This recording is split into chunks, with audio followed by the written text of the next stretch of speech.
कर्म का भोग कैसे भोगते हैं। एक समय की बात है, एक पति पत्नी थे। पति पत्नी जंगल से अपने घर की तरफ जा रहे थे। चलते चलते उन्होंने एक पेड़ के नीचे विश्राम करने का सोचा। पति अपनी पत्नी की गोद में अपना सर रखकर सो गया। तभी वहाँ पर एक योद्धा आया। योद्धा भी विश्राम करने के लिए पास वाले पेड़ के नीचे बैठ गया। पत्नी उस योद्धा से कहती है, मैंने कभी अपने जीवन में तलवार नहीं देखा। क्या आप मुझे कुछ समय के लिए अपनी तलवार देखने का मौका देंगे। योद्धा को उस औरत की बातों पर विश्वास हो जाता है और वह तलवार उस औरत को देखने के लिए देता है। औरत तलवार पकड़ते ही अपने पति का गला काट देती है और तलवार योद्धा की तरफ से फेंक देती है और खुद नगर की तरफ भागते हुए कहती है, इस योद्धा ने मेरे पति को मार डाला।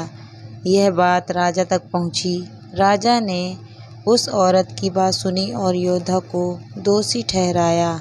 राजा ने अपने सलाहकार से पूछा, उचित सज़ा क्या होनी चाहिए। सलाहकार ने कहा, महाराज, इस योद्धा ने अपनी तलवार से औरत के पति की हत्या की है, तो इसकी दोनों बाजुओं को काट देना चाहिए ताकि वह कभी तलवार ना चला सके। राजा ने ऐसा ही किया। योद्धा की दोनों बाजुओं को कटवाकर उसे छोड़ दिया। जब योद्धा की बाजू काट दी जाती है तो वह उस पीड़ा और अपमान को सहन नहीं कर पाता और पहाड़ी से कूदकर आत्महत्या करने की सोचता है।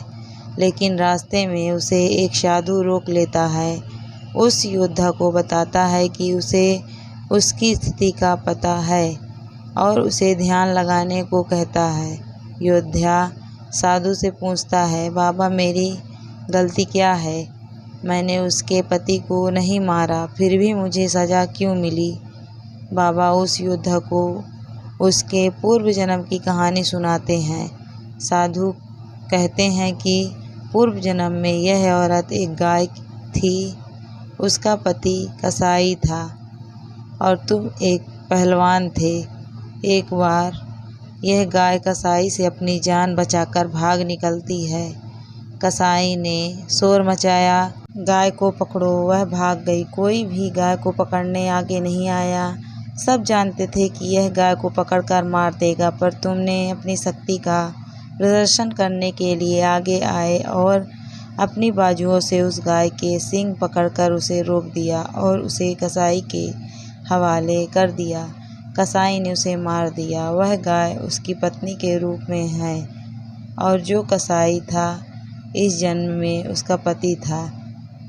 उससे अपना बदला लेने आई थी और तुमने उस गाय को अपनी बाजुओं से पकड़ा था, इसीलिए उसने तुम्हारी बाजुएं कटवा दी। तुम्हें अपने पिछले जन्म के कर्मों की सज़ा इस जन्म में भोगने पड़ रही है। इसीलिए कहते हैं, कर्म फल भोगना ही पड़ता है, इस जन्म में नहीं तो अगले जन्म में। हमें सदा अच्छे कर्म करने चाहिए। जैसे जिसकी सोच वैसे उसके कर्म, जैसे जिसके कर्म वैसे उसके फल।